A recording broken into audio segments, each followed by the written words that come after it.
Here's a short video about the Cocaine Blues by Johnny Cash. And they tuned up a half step, but we're playing it in just the standard tuning. So we're going to play it in C. And this is the first thing you want to kind of get used to, this what they call an pa, where you're playing the C chord.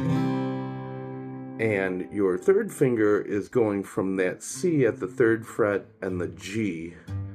On the C is at the third fret of the A string, and the G is at the third fret of the G or the low E string.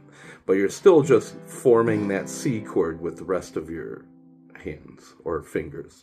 So we're just going back and forth, going 1, 2, 3, 4, 1, 2, 3, 4, 1, 2, 3, 4, 1, 2, 3, 4. So that's the first kind of thing that you want to kind of get used to, and just practice keeping it nice and even, just 4/4 time, just counting quarter notes. And every note you're bouncing back and forth from that C and G. Okay. Now the picking, I'm just doing downstrokes, going. And I'm basically hitting the root note of the chord, the bass note of the chord, and then strumming the rest of the chord from the fourth string up to the first string. So we're going G, C, G. Now for the intro of the song, he adds this. And for that, you want to get a little more specific with the counting. And to kind of learn this part, we want to kind of count in eighth notes. So we're going 1 and 2 and 3 and 4 and 1 and 2 and 3 and 4 and 1 and 2 and 3 and 4 and 1 and 2 and 3 and 4 and 1. Now I'm going slow, so I'm going downstrokes, but when you do this, you want to kind of alternate up and down with your strokes. Okay, so playing a little bit faster speed, it'll sound like this.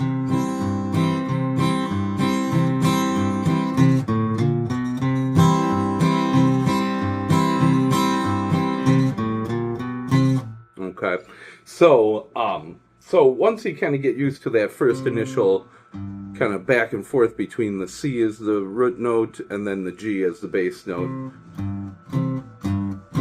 okay, you want to start counting it in those eighth notes. And the way that it is measured out, I believe it's 2 measures. Let's see, it's 1 and 2 and 3 and 4 and 1 and 2 and 3 and 4 and 1 and. So it's 2 measure riff, right? Every 4 beats is a measure. If we're counting in eighth notes, you got 1 measure, 2 measures. And that chromatic thing starts on the and of the 3. So you got 3 and 4 and then you're back to the repeat of the whole riff. So 1 and 2 and 3 and 4 and 1 and 2 and 3 and 4 and 1 and 2 and 3 and 4. And he does that X amount of times. You know, live he always does it different amounts of times. You know, I generally do it like maybe 2 times and then into the verse. Now the verse you can think of as 1 and 2 and 3, 1 and 2 and 3 and 4 and 1 and 2 and 3 and 4 and 1 and 2 and 3 and 4 and 1 and 2 and 3 and 4. And that's where we go to our G chord. And we're bouncing back and forth. We're doing the same kind of pa thing as in the C, only we're going up to a higher string. So we have our G, follow up with the chord, and then your open D string. And remember, those notes are the 1 and 5 of the chord. Okay, anytime you're going from the root note to the 5th note, and in a chord progression or chord riff like that, it's basically called that pa thing.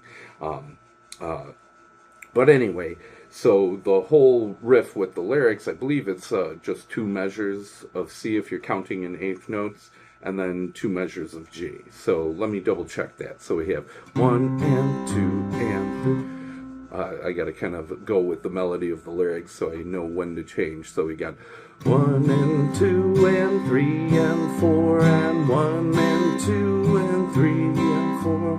1 and 2 and 3 and 4 and 1 and 2 and 3 and 4. So it's 2 measures of the C and then 2 measures of the G, and then it starts the second part of the riff where I believe it's 4 measures of the G. So it's all together you got 1 and 2 and 3 and 4 and 1 and 2 and 3 and 4 and 1 and 2 and 3 and 4 and 1 and 2 and 3 and 4.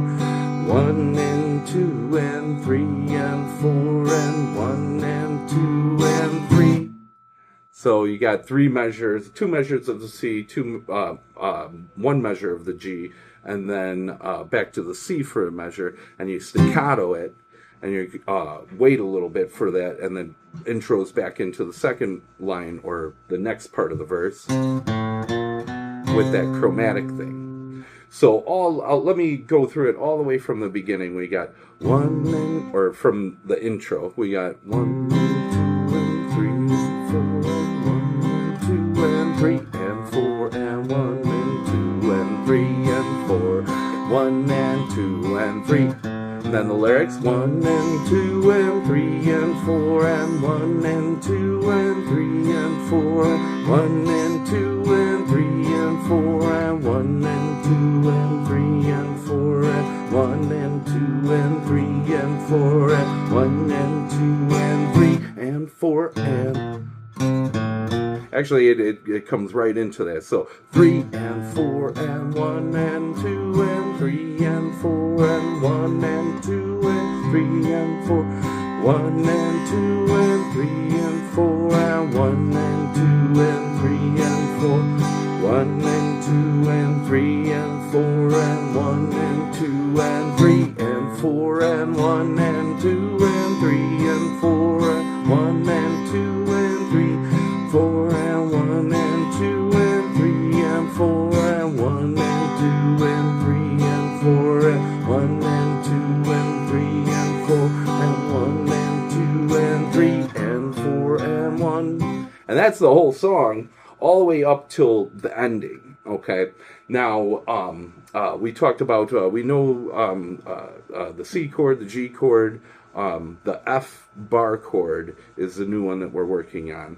And remember, it's pretty tough to kind of get the dexterity down at first, so don't worry if it sounds a little muted out. You just want to kind of go through the motions. Eventually your technique will start to develop and clean up the chord. Okay, so with the F chord, remember, we're barring all the strings. We're putting our 3rd finger on the C at the 3rd fret of the A string. We're putting our pinky on the 3rd fret of the D string to play our F, another octave of the F. Our 1 finger is holding a low F down here at the 1st fret of the 6th string. And then, so we got F, C, F, and then we have our middle finger playing the A at the 2nd fret of the G string, and then the bar will help you play the C and the F on the higher strings, just barring against that that 1st fret again. Now when you bar, remember, you want to kind of roll your finger towards the headstock, and that'll give you more leverage on being able to kind of hold all those strings down with 1 finger. The rest of the fingers, you put them in place and just practice trying to pronounce every note. Again, it'll take some time to get used to this, so don't worry if they sound a little muted out, or you know, some of your fingers are kind of stopping the string from sounding out. As long as you take your thumb, keep it low on the back of the neck, bend your wrist towards the ground, and the more exaggerated you do this, the better your technique will develop. Okay, so back to the ending of the Johnny Cash song. So I believe they just stay on the C, and it's something like, so go on, you people, gonna bring it to me. Stay off that something and let that whiskey be.